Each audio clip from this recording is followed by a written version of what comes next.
আরে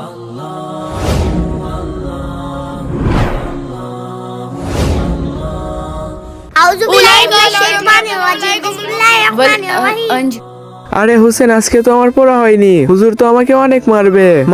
হুজুর যখন জানতে পারবে তোকে ভর্তা বানাবে। ভর্তা কি? আমাকে মারবে? এখন আমি কি করব আমি তো বুঝতেছি না। আমার তো কোনো টেনশন নেই, আমার সব পড়া হয়ে গেছে।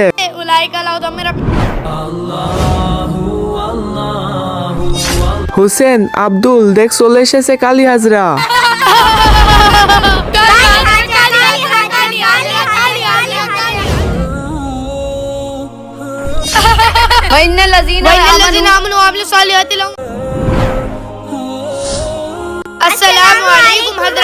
ওয়ালাইকুম আসসালাম বাচ্চারা। হোসেন, যাও টেবিলটা নিয়ে চলে আসো। ঠিক আছে হযরত।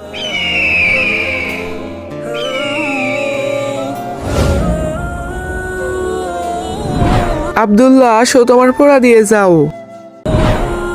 আউযু বিল্লাহি মিনাশ শাইতানির রাজিম বিসমিল্লাহির রহমানির রহিম আলিফ বা তা সা। ঠিক আছে বেটা, যাও এখন তোমার জায়গাতে গিয়ে বসো। হোসেন, এখন আসো, তোমার পড়া তুমি দিয়ে যাও। ঠিক আছে হযরত।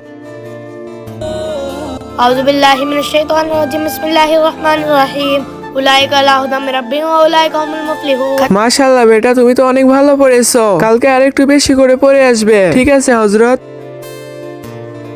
বাচ্চারা বলো তো, কাবা ঘরের রং কি কালার? আজকে দেখবো শয়তানকে হারিয়ে কে আল্লাহকে ভালোবাসে। যারা আল্লাহকে ভালোবাসে তারা ভিডিওতে লাইক এবং চ্যানেল সাবস্ক্রাইব করে দাও। আর শয়তানকে ভালোবাসলে লাইক সাবস্ক্রাইব কিছু করতে হবে না, আর কমেন্টে আল্লাহু আকবার লিখে যাবে।